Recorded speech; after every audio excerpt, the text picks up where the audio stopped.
Teman-teman, selamat datang kembali di Kampus IT. Ini merupakan video ke-8 kita setelah sebelumnya kita sudah berhasil menerapkan fitur template inheritance yang sudah disiapkan oleh Laravel. Nah, teman-teman, untuk video yang ke-8 ini, kita akan fokus menambahkan beberapa fitur yang sebelumnya belum sempat kita tambahkan. Nah, untuk fitur tersebut diantaranya nanti adalah yang pertama, kita akan menampilkan nama user yang berhasil login. Jadi misalkan kalau kita punya dua data di tabel user, misalkan data pertama adalah Jack, kemudian data kedua adalah John. Kalau misalkan saya login dengan akun yang pertama, maka nanti nama yang ditampilkan adalah Jack. Kemudian kalau misalkan saya login dengan akun kedua saya, maka nanti yang ditampilkan namanya di sini adalah John.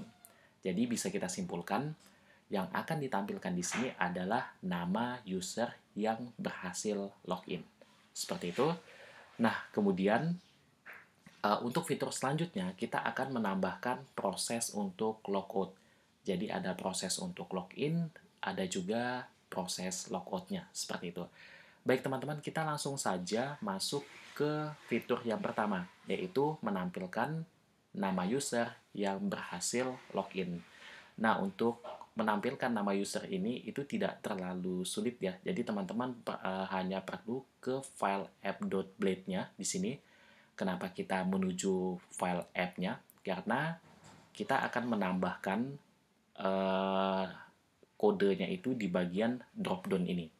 Ya, sedangkan drop-down-nya ini itu berada di dalam header, yang mana header ini berada di file app.blade-nya. Nah, sekarang kita tinggal cari saja kode yang digunakan untuk membuat drop-down-nya. Oke, seperti ini ya. Jadi ini adalah drop-down menunya.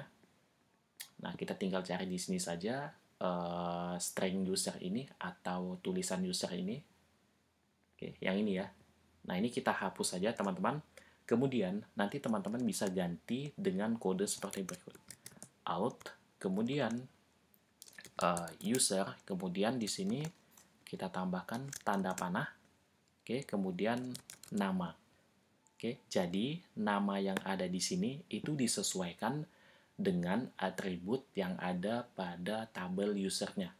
Oke, atribut yang mana? Yaitu atribut name atau namanya. Misalkan kalau di sini teman-teman membuat atributnya dengan nama yang lain, misalkan adalah nama underscore lengkap. Artinya di sini juga nanti kalian tuliskan nama underscore lengkap. Atau misalkan di sini atributnya adalah name. Nah, di sini teman-teman bisa menggunakan name. Jadi disesuaikan dengan atribut yang ada pada tabel usernya, seperti itu. Oke, kalau sudah tinggal kita save. Kemudian kita coba ya. Saya kembali dulu ke form login-nya. Kita reload dulu mungkin. Kita coba masuk jack@mail.com. Kemudian passwordnya adalah jack1234. Kita coba sign in. Oke. Sebelumnya saya mau menunjukkan bahwasannya di sini untuk akun Jack itu namanya adalah Jack Doom ya. Kita coba cek. Nah, sudah tepat di sini. Yang ditampilkan adalah Jack Doom. Oke, jadi untuk fitur yang pertama ini tidak terlalu sulit ya. Kita hanya menambahkan satu baris script atau kode sederhana. Oke, kita langsung masuk saja ke fitur yang kedua. Nah, untuk fitur yang kedua, kita mungkin bisa menuju ke logout-nya dulu. Ya, logout-nya ini ada di dalam komponen dropdown. Kalian bisa cari komponen dropdown itu adanya di mana. Oke, komponen dropdown itu adanya di header ya, sudah pasti dia di app.blade-nya. Oke, jadi di sini logout. Nah, di bagian href-nya ini, teman-teman bisa tambahkan URL request-nya. Ya, jadi misalkan teman-teman misalkan di sini kita bisa tambahkan slice logout misalkan. Ya, jadi teman-teman bisa saja menambahkan atau yang lain ya, selain slice logout, atau bisa juga nanti teman-teman menambahkan slice keluar gitu ya. Itu adalah request-nya. Oke, URL request-nya. Misalkan di sini saya gunakan yang slice logout saja. Oke, kalau sudah saya daftarkan dulu request URL ini di dalam throat-nya ya. Jadi kita daftarkan dulu throat get logout. Nah, kemudian di sini oke, untuk controller yang kita gunakan adalah out controller ya, karena out controller ini salah satunya digunakan untuk mengelola bagian logout atau proses logoutnya. Oke, seperti itu. Jadi nanti teman-teman bisa bukan menambahkan ya, menggunakan out controller di sini. Nah, seperti ini. Kemudian untuk metodenya, nah saya gunakan metode logout saja. Atau kalian mau menggunakan keluar juga boleh ya. Yang penting nanti metode yang ini disesuaikan saja dengan metode yang kalian buat di out controllernya. Oke, seperti itu. Jadi untuk yang bagian throat-nya cukup seperti ini. Yang kita gunakan adalah metode get ya. Kalau sudah, kita bisa masuk ke out controllernya. Di sini saya akan menambahkan satu buah function metode ya, atau method, yang mana metode ini nanti kita gunakan untuk proses logout. Oke, jadi saya buat saja namanya logout. Oke, untuk proses logout di Laravel kita butuh out-nya ya, seperti ini. Jadi usahakan teman-teman harus menambahkan header untuk out-nya. Nah, yang ini ya, jadi usahakan ditambahkan. Oke, karena out ini sudah digunakan di bagian check login, di sini ya, out-nya sudah digunakan untuk mendapatkan method item. Oke, di sini jadi kita tinggal gunakan saja. Oke. Kemudian tambahkan logout seperti ini. Karena logout ini adalah method, jadi kita tambahkan kurung buka dan kurung tutup. Oke, semikolon jangan lupa. Kemudian di bawahnya kita tambahkan pengembalian nilainya ya. Return kita mau setelah dia melakukan logout, dia ini ngapain gitu ya. Setelah logout, saya maunya dia dikembalikan ke halaman form login. Jadi saya bisa buat return redirect ya. Kemana?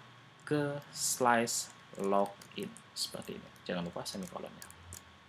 Oke, saya pikir seperti ini sudah cukup. Kita akan lakukan uji coba. Kita reload dulu mungkin. Oke, kalau saya klik logout, nah di sini sudah oke. Kita tidak punya URL request dengan nama slice login ya. Kalau teman-teman perhatikan di web di throat-nya di sini, nah ini tidak ada. Untuk menampilkan form login kita menggunakan slice saja, jadi tidak slice login. Oke, kita perbaiki dulu di out controllernya, artinya di sini bukan slice login melainkan hanya slice saja seperti ini. Oke, kita save lagi, saya kembalikan, kita reload dulu ya. Oke, ini error, kita coba. Oke, untuk errornya nanti kita perbaiki ya. Oke, di sini saya mau tunjukkan dulu apakah proses logoutnya itu sudah berhasil atau belum. jack@mail.com, kemudian di sini jack 1234. Oke, kita sign in dulu. Nah, di sini kalau saya logout, oke, dia udah berhasil di redirect ke halaman utama ya, atau ke halaman loginnya. Nah, teman-teman, jadi kita sebenarnya juga punya permasalahan lagi di sini, yang mana permasalahan ini sebenarnya akan saya bahas di video selanjutnya. Permasalahannya apa? Ini masalah hak akses pengguna ataupun hak akses usernya. Oke, misalkan kalau saya, oke, kita coba lagi ya. Kalau misalkan saya buat seperti ini, jack@mail.com, kemudian di sini jack 1234, saya sign in. Oke, kita sudah masuk ke home ya, yang mana home ini hanya boleh diakses oleh user yang berhasil login. Sedangkan untuk user yang tidak bisa login, page home atau halaman home itu tidak bisa diakses. Ya. Jadi kalau misalkan saya logout, perhatikan ya, di sini ada slice home. Kalau saya logout, kemudian saya mau akses lagi nih. Saya mau akses si slice home. tanpa melakukan login. Bisa tidak? Kita coba ya. Oke, ternyata ini tadi kesalahannya ya. Mungkin saya perlu menambahkan ini dulu di bagian apa namanya? Oke, sebentar kita tambahkan di app-nya ini. Nah, di sini saya perlu tambahkan ada tambahan beberapa kode ya di sini. Oke, supaya tidak error ya. Jadi ini si usernya itu tidak kebaca ya. Jadi kita buat seperti tadi saja. Oke, jadi home-nya itu ternyata masih bisa diakses ya. Oke, jadi home-nya masih bisa diakses tanpa melakukan login. Jadi seperti itu. Nah, gimana dengan usernya? Kita coba lagi. User. Oke, user juga bisa diakses tanpa melakukan proses yang namanya login. Kalau teman-teman perhatikan di sini usernya kan tidak diketahui ya. Jadi tidak terdeteksi nih siapa sih yang melakukan login. Nah, seperti itu. Oke, ini ada kaitannya dengan apa namanya pembatasan hak akses yang akan kita bahas di video berikutnya. Silakan teman-teman apa namanya nantikan video berikutnya ya, karena ini cukup menarik pembahasannya. Untuk video yang ke-8 saya cukupkan sampai di sini saja. Terima kasih dan sampai jumpa.